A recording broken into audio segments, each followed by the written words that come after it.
আসসালামু আলাইকুম প্রিয় ভিউয়ার্স, খান মিডিয়ার পক্ষ থেকে জানাই আসসালামু আলাইকুম।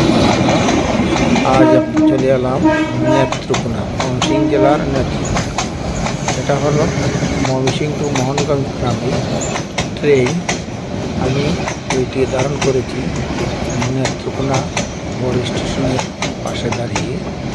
হঠাৎ চোখে পড়ল ট্রেন যাওয়ার, অনেকদিন করে ট্রেনের দৃশ্য দেখি, তাই আপনাদেরকে তুলে ধরলাম। আর যেটা আপনারা হয়তোবা দেখেছেন ইন্ডিয়ান চ্যানেল দাদাগিরিতে দেখানো হয়েছিল একবার, যে বাংলাদেশের বিখ্যাত মিষ্টির দোকান যেটা নেত্রকোনা গহেনাথের মিষ্টি, বালিশ মিষ্টি, এই বৃহত্তর ময়মনসিংহ জেলার নেত্রকোনা জেলায় অবস্থিত। নেত্রকোনা বড় বাজারের পাশেই গহনাথ মিষ্টি ভাণ্ডার। এই দৃশ্যটা আপনাদেরকে দেখালাম।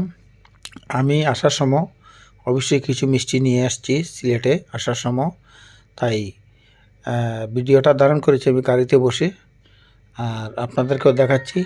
এটা হলো আপনার মোহনগঞ্জ রোডে পড়েছে, যেটা নেত্রকোনা বড় বাজারের পাশে মোহনগঞ্জ রোড যেটাকে বলা হয়, মোহনগঞ্জ ধর্মপাশা রুটের এই রুটেই যারা কলমাকান্দা বারহাট্টা যায় এই রুটে। আর এটা হলো শনির হাওর। এই হাওরের ভিডিও আমি এর আগে একবার দিয়েছিলাম, যেটা বর্ষাকালে যেটাকে হাওরের বদলে সাগরের মতন দেখা যায়।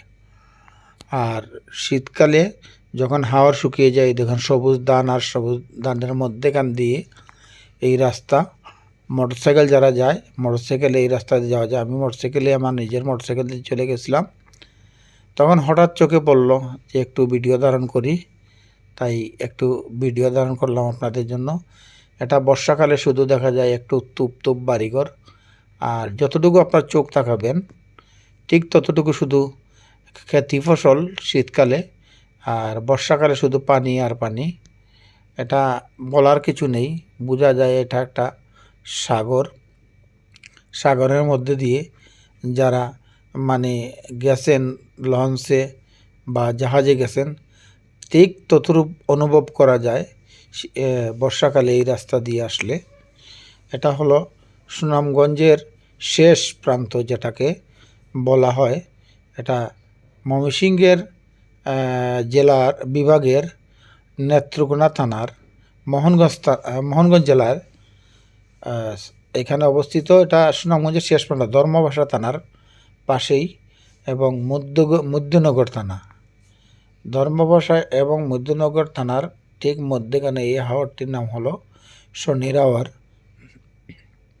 যারা পর্যটনে ঘুরতে আসেন, আঁকালকির হাওর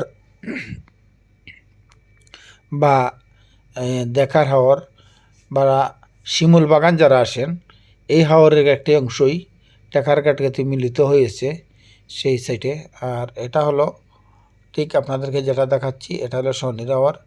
মানে বর্ষাকালে বোঝা যাবে আপনি সমুদ্রের মধ্যে দিয়ে যাচ্ছেন, আর শীতকালে যদি আপনি তাকান এই হাওরের মধ্যে দিয়ে যে রাস্তাগুলি, শুধু মোটরসাইকেল যোগাযোগ চলাচল, আর বিকল্প কোনো রাস্তা নেই।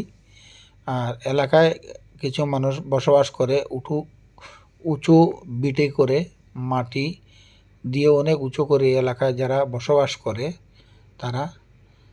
আর সরকারিভাবে কিছু রাস্তা আছে, এটা শীতকালে চলাচলের জন্য এলাকার মানুষ বা ধর্মপাশার মধ্যনগরের মানুষ হাওর দিয়ে চলার জন্য ছোট্ট এই প্লেন সমান্তল জায়গার ভিতরে কিছু কিছু পাকা জায়গাও আছে, সেটা দেখা যাবে।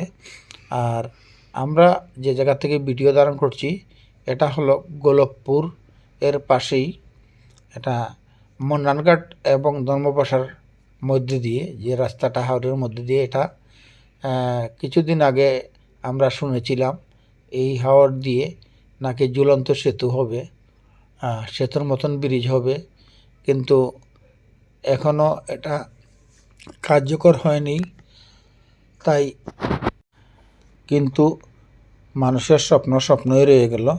এখন যারা শীতকালে চলাফেরা করে এদের মোটরসাইকেল ছাড়া আর দ্বিতীয় কোনো রাস্তা নেই। এই যে দেখুন মোটরসাইকেলে 2 জন 3 জন করে, এভাবে এটাই একমাত্র চলার পথ।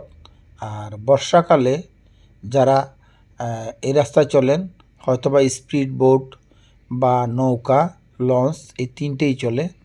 মন্নানঘাট, সাসনা জামালগঞ্জ থেকে আসা যায় এবং সুনামগঞ্জ থেকে আসা যায়। আর বর্তমানে এটা শীতকালীন সময় মোটরসাইকেল ছাড়া দ্বিতীয় কোনো বাহন এই রুটে দিয়ে চলে না। কিন্তু যেহেতু দুই পাশে দুটি গাং, একটা সুরমা নদী, এটা যেটা সিলেট হয়ে সুনামগঞ্জ হয়ে ভৈরবে মিলিত হয়েছে মেঘনায়, আর আরেকটি নদী হলো আপনার এটা ধর্মপাশা এবং মধ্যনগর হয়ে পাহাড়ি যেটা কলমাকান্দা হয়ে একটা নদী এসেছে। এই দুই নদীর মধ্যেখানে হাওরটা, তাই দুটি হাওর নদী পার হতে হয়, যার কারণে এখানে নদীতে এখানে ব্রিজও নেই। আর এলাকার যারা মানুষ আছে সবই কৃষি বিদায় এই এলাকায় কোনো ব্রিজও নেই। তাই আমি বিদায় নিলাম খান মিডিয়ার পক্ষ থেকে। আবারও দেখা হবে।